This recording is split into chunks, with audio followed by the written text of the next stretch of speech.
दिल्ली की सर्दी के बारे में पूरा इंडिया जानता है। कड़कती ठंड में दिल्ली बहुत ही खूबसूरत लगती है, पर इसी ठंड में हमें देखने को मिलता है खूब सारा कोहरा, घना कोहरा जो एक चादर की तरह पूरी दिल्ली को ढक देता है। पर क्या हो अगर एक कोहरा अपने साथ कुछ ऐसा लेकर आए जो आपकी जिंदगी ही बदल दे। आज की कहानी है याविन और उसके दोस्तों की। याविन और उसके दोस्त दिल्ली के बढ़ते पोल्यूशन से परेशान हो गए थे और कुछ समय के लिए दिल्ली से बाहर जाना चाहते थे। उन सभी ने मिलकर हिमाचल जाने का प्लान बनाया। 3 दिन बाद ही उन्होंने कैब हायर की और सुबह 4 बजे अपनी ट्रिप के लिए निकल गए। याविन और उसके दोस्तों को लेने आया ड्राइवर बहुत ही हंसमुख और खुश मिजाज था। कुछ ही समय में सभी से हो गई थी। उन लोगों को घर से निकले हुए करीब 4 घंटे हो चुके थे। सुबह के 8 बज रहे थे। आसमान में अब भी अंधेरा छाया हुआ था। तभी गाड़ी में बैठे सभी लोगों को सामने रोड पर एक घने कोहरे की चादर दिखी। वो कोहरा इतना गहरा था कि उसके आगे रोड दिखाई ही नहीं दे रही थी। याविन ने नोटिस किया कि उनका ड्राइवर जो पहले बहुत मुस्कुरा रहा था, अब अचानक से बहुत सीरियस हो गया है। उसके चेहरे का मानो रंग ही उड़ गया है।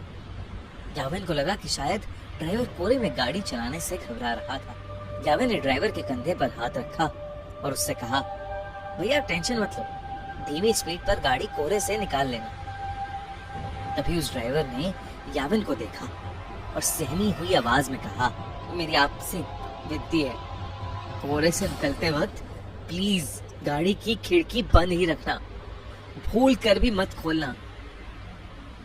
ड्राइवर इतना डरा हुआ था कि याविन और उसके दोस्तों की हंसी छूट गई।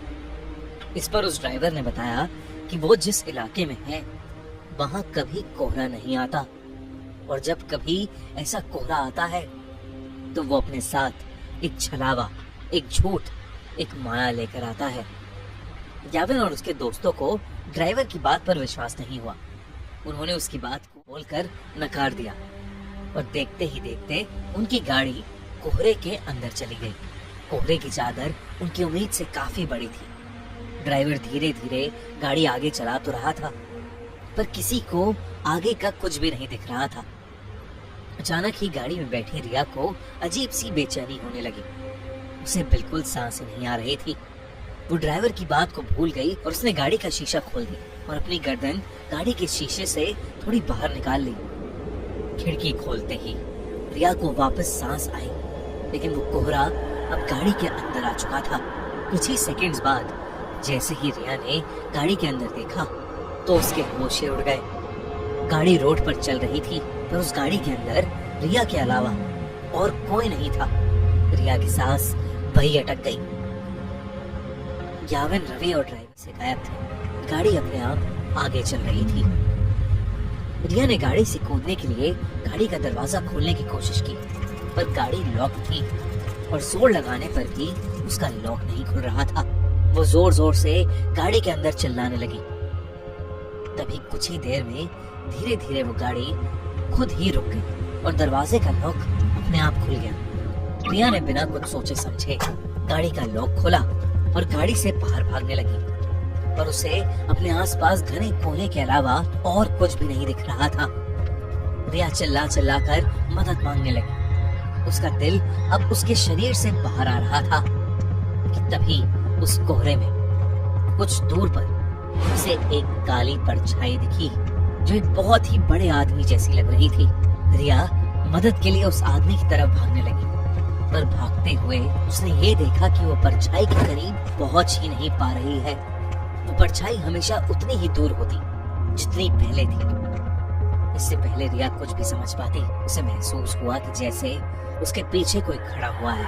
रिया अब इतनी डर चुकी अंदर पीछे मुड़ने की भी हिम्मत नहीं थी, पर हिम्मत करके जब रिया ने पीछे देखा उसकी रूह कांप गई। रिया के पीछे एक 12 फीट लंबा काला साया था।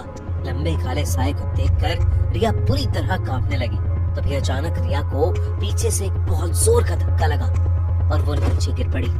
याविन, रवि, वो ड्राइवर और रिया अब भी गाड़ी में थे। रिया ने जैसी वो खिड़की खोली थी वो बेहोश हो गई थी। उस ड्राइवर ने उसके बेहोश होते ही रवि को जल्दी से वो खिड़की बंद करने को कहा।